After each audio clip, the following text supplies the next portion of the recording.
বাংলাদেশের মাটিতে আর হইতে দেবে না আগামী দিনে ইনশাআল্লাহ। আওয়ামী স্টাইলে নির্বাচনের জন্য মানুষ জীবন দেয় নাই, রক্ত দেয় নাই, আমরাও দেইনি, মাদ্রাসা ছাত্ররাও দেয় নাই। 5ই আগস্টের পরে চাঁদাবাজি আছে না নাই? দখলবাজি আছে না নাই?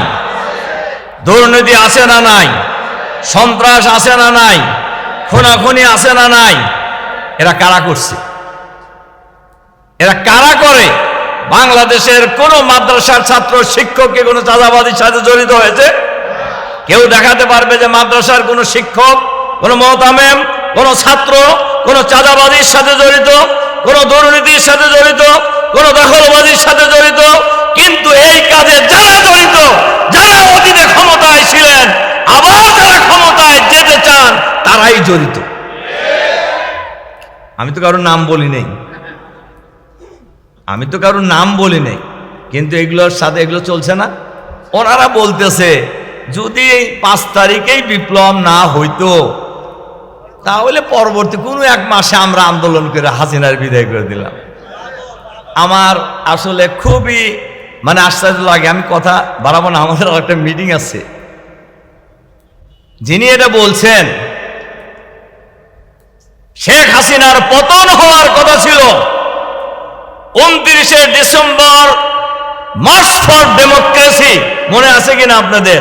2013 সালে লক্ষ লক্ষ মানুষ এই ঢাকায় এসেছিলেন, গাড়ি ঘোড়া বাদ দিয়ে ভ্যানে, রিক্সায়, নৌকায়, হাইটে লক্ষ লক্ষ মানুষ ঢাকায় এসেছিলেন। সবাই জানে আজকে হাসিনার পতন হবে সেদিন, কিন্তু সবার ফোন বন্ধ ছিল। তার মধ্যে ওনার ফোন বেশি বন্ধ ছিল, একজন ওনাকে ফোনে পায় নাই।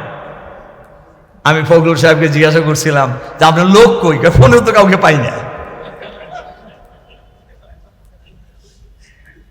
ওই বালুর টাকের দিনের কথা বলছি, কিন্তু বুঝছেন তো আপনারা?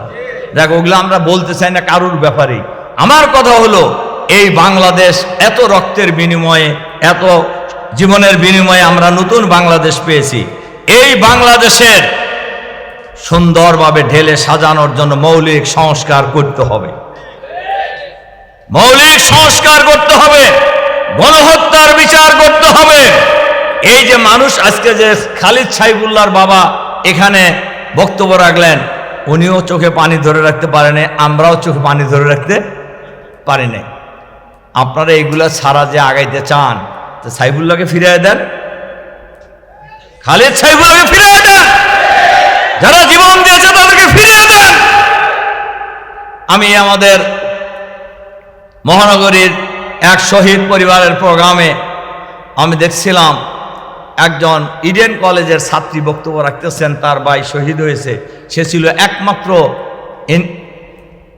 কার্যক্ষম পরিবারের, ইনকাম সোর্সের একমাত্র ব্যক্তি।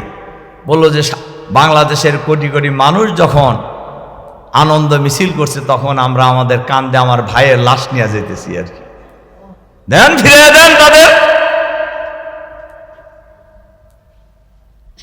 সামনে ক্ষমতায় জনগণ যাকে ভোট দেবে তারাই যাবে। এর জন্য কারোর পাগল হওয়ার তো দরকার নাই, অস্থির হওয়ার তো দরকার নাই। সম্মানিত ভাই এবং বন্ধুগণ, অন্তর্বর্তীকালীন সরকারের কাছে আমরা আহ্বান জানাতে চাই, অবিলম্বে গণহত্যার বিচার নিশ্চিত করুন। ফ্যাসিবাদের দোসর যারা সরকারের ভিতরে বাইরে লুকিয়ে থেকে দেশের বিরুদ্ধে, সরকারের বিরুদ্ধে, জনগণের বিরুদ্ধে, ইসলামের বিরুদ্ধে ষড়যন্ত্র করছে, তাদেরকে চিহ্নিত করে গ্রেফতার করতে হবে। আবারও আল্লাহ তাআলা শুকরিয়া আদায় করছি, মাদ্রাসার ছাত্র শিক্ষকরা আজকে যারা এখানে উপস্থিত হয়েছেন, জুলাই বিপ্লবে ঐতিহাসিক ভূমিকা পালন করেছেন।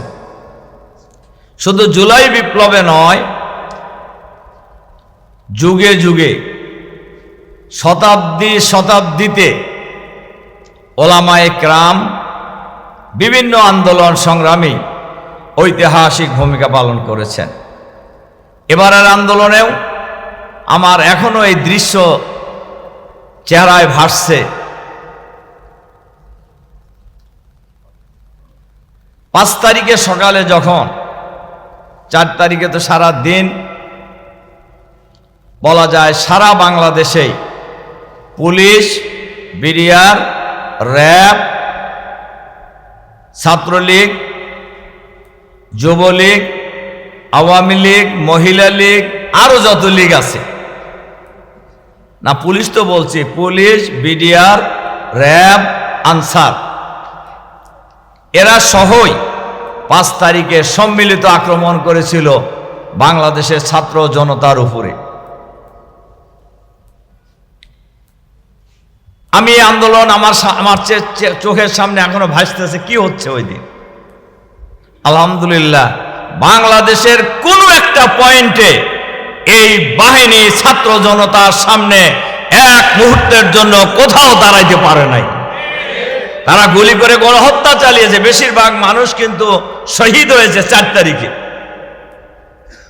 শুরু হয়েছে 16 তারিখ থেকে আবু সাইদের শাহাদাতের মধ্য দিয়ে সারা বাংলাদেশের এই আন্দোলন আর কোটার আন্দোলনে থাকে নাই। এই আন্দোলন চলে গেছে ফেসিবাদ বিরোধী হাসিনা পতনের আন্দোলনে।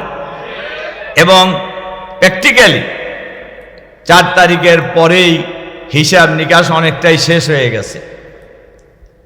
5 তারিখ সকালবেলা কারফিউ জারি করা হয়েছে, ইন্টারনেট বন্ধ করে দেওয়া হয়েছে, অনেক কিছু হয়েছে আপনারা জানেন। আমরা চিন্তা করতেছিলাম আজকে কি হবে সকালবেলা।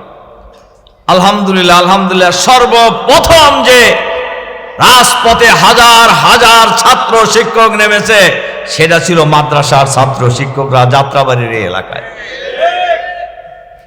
আপনারা যারা নাম ছিলেন তারা হয়তো অনেকেই এখানে আছেন। আপনাদের এই নামায় জাতির কলজা ওই দিন ঠান্ডা করে দিয়েছে যে আজকে হাসিনার পলাতে বাধ্য হবে, এবং ঘটনা তাই ঘটেছে। আলহামদুলিল্লাহ, প্রায় 2000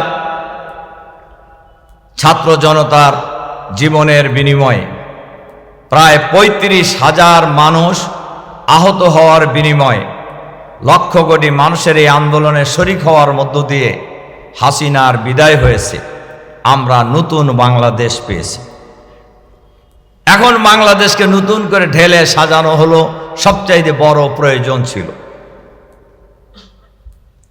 কিন্তু আর লেভেল প্লেইং ফিল্ড তৈরি করতে হবে নির্বাচনের আগে, সবার জন্য সমান অধিকার নিশ্চিত করতে হবে, আইন শৃঙ্খলা পরিস্থিতির নিশ্চিত করতে হবে, উন্নতি করতে হবে। আমরা বাংলাদেশে যেন তেন প্রকারের আওয়ামী স্টাইলের কোন নির্বাচন বাংলাদেশের মানুষ বাংলাদেশের মাটিতে আর হইতে দেবে না আগামী দিনে ইনশাআল্লাহ। আওয়ামী স্টাইলের নির্বাচনের জন্য মানুষ জীবন দেয় নাই, রক্ত দেয় নাই, আমরাও দেইনি, মাদ্রাসা ছাত্ররাও দেয় নাই।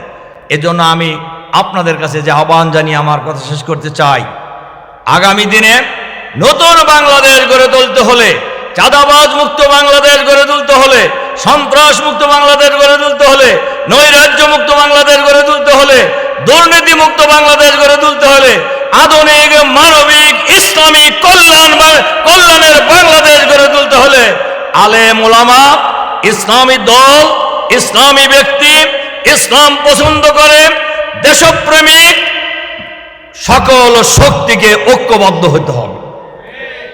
ইতিমধ্যে ওলামায়ে কেরামের মধ্যে একটি ঐক্য কিন্তু ইতিমধ্যে হয়ে গেছে যে আগামী নির্বাচনে আলেম ওল ইসলামী দলগুলির বাক্স থাকবে একটা। এটা আমরা খুশি হন নাই? আলহামদুলিল্লাহ, আলহামদুলিল্লাহ। আমি দৃঢ়ভাবে বিশ্বাস করি ওলামায়ে কেরাম, পীর মাশায়েখ, ইসলামী দল, ইসলামী ব্যক্তিত্ব, সমমনা দেশপ্রেমিক শক্তির ঐক্য যদি দৃঢ় হয়, আগামী দিনে ইসলামী শক্তির বিজয় কেউ ঠেকাতে পারবে না ইনশাআল্লাহ। ইনশাআল্লাহ, এটাই এখন এই জাতির সবচাইতে বড় প্রত্যাশা। আমরা সেই প্রত্যাশা পূরণের জন্য ওলামায়ে কেরাম সবাই ঐক্যবদ্ধভাবে সামনে এগিয়ে যাব ইনশাআল্লাহ। এটাই হোক আজকের এই সেমিনারের জুলাই বিপ্লবের সত্যিকারের অঙ্গীকার। আল্লাহ হাফেজ। বাংলাদেশ জিন্দাবাদ। জুলাই বিপ্লব সফল হোক। আগামী দিনের বাংলাদেশ হোক চাঁদাবাজ মুক্ত, দুর্নীতি মুক্ত বাংলাদেশ। আসসালামু আলাইকুম। বাংলাদেশ মাদ্রাসা শিক্ষক পরিষদ কর্তৃক আয়োজিত আজকের এই সেমিনারের সম্মানিত সভাপতি মৌলানা আবু তাহের জেহাদি হাফেজাহুল্লাহ আতাল্লাহ আমরহু বারাকাল্লাহু ফি হায়াতি, হাজারাত উলামায়ে কেরাম, সম্মানিত সুধীমণ্ডলী, দিনদার ইমানদার মুসল্লিয়ান ভাইরা, ছাত্র ভাইরা, আসসালামু আলাইকুম ওয়া রাহমাতুল্লাহি তাআলা ওয়া বারাকাতুহু। আমি দুটো মেসেজ দিয়ে শেষ করতে চাই। প্রথমত কথা হলো, আজকে আপনারা কেন আসছেন, এই প্রোগ্রামের মূল উদ্দেশ্যটা কি? আমাদেরকে প্রথমে বুঝতে হবে এটাই, মূল উদ্দেশ্য হলো একটাই, যে ফ্যাসিস্ট সরকার, যে ফ্যাসিস্ট হাসিনা বিদায় হয়ে গেল, বিদায় তো হয়ে গেছে, কিন্তু ওই বিদায় যে হয়ে গেল